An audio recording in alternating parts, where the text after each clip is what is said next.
రంగారెడ్డి జిల్లా షాద్నగర్ డిపోకు కేటాయించిన 9 కొత్త బస్సులను ప్రారంభించారు ఎమ్మెల్యే వీర్లపల్లి శంకర్.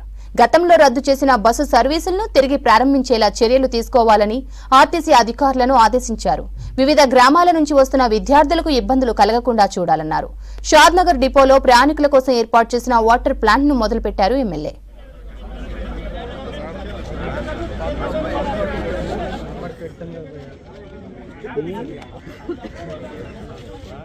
గత ప్రభుత్వం యొక్క నిర్లక్ష్యం ఇవాళ ప్రయాణికులకు ఇబ్బంది ఏర్పడ్డది కాబట్టి కొన్ని గ్రామాలకు కనెక్టివిటీ లేదు కాబట్టి ఆర్టీసీ కనెక్టివిటీ పోయింది.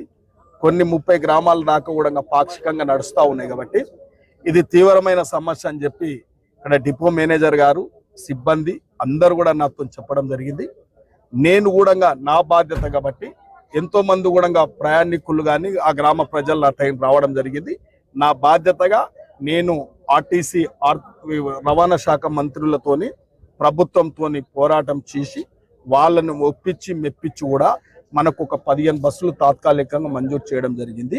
అదేవిధంగా ఇంకా కూడా అరకొర సమస్యలు కూడా ఉంటాయి కాబట్టి వీటిని కూడా అన్ని విధాల ఇవాళ అప్పుల కుప్ప చేసిపోయింది గత ప్రభుత్వము. ఇవాళ సంస్థలన్నిటిని కూడా నిర్వీర్యం చేసింది. ఇవన్నిటిని అధిగమించాలంటే రాష్ట్ర ముఖ్యమంత్రి వారికి ఇంకొంచెం టైం పడుతుంది కాబట్టి ఇచ్చిన మాట నిలబెడతాడు.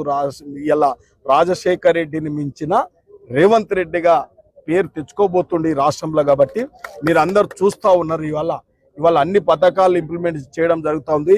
త్వరలోనే రైతులకు రుణమాఫీ కూడా చేయబోతా ఉన్నాం కాబట్టి ఆ తర్వాత ఆర్టీసీ కూడా ఇచ్చిన మాటలు నిలబెట్టుకునే ప్రయత్నం తప్పకుండా ఈ ప్రభుత్వం అండగా ఉంటుంది.